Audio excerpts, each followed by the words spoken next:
মা তোমার কি হয়েছে? পনির এসব কি কয়? পনির নাকি তানিয়ারে বিয়ে করছে? এ তানিয়া, পনির কি বলে এগুলা? কোনো কথা না কয়ে চলে গেল। কেউ কোনো কথা বলো না, বলো কি হয়েছে? পনির সত্য কথাই কইছে। আমি পনিরের আর বউরে জোর করছি ওকে বিয়া করার জন্য, এছাড়া আমার কোনো উপায় আছে না রে বাবা। মা, এগুলো তুমি কি কও? বিদেশে বসে জেলে ছিলাম আর আমার ছোট ভাই আমার বউরে নিয়ে রং তামাশা করতেছে। তুমি বাইসা থাকতে তোমার চোখের সামনে ওরা নষ্টামি করতেছে, কিছুই বললা না? ওগো কোনো দোষ নাই, সব দোষ তোর।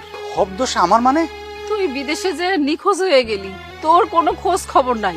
এদিকে গ্রামের মানুষের নানান কথা, কত ঘটনা ঘটছে, তুই কি কিছু জানোস? কিছু জানোস না।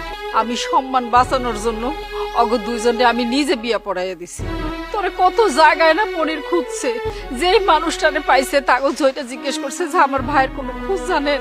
কেউই তোর খোঁজ দিতে পারে নাই। আর এদিকে গ্রামবাসীরা নানান কথা কয়, তাই মান সম্মান ধরে রাখার জন্য আমি বাধ্য হয়েছি বাবা এই কাজটা করতে।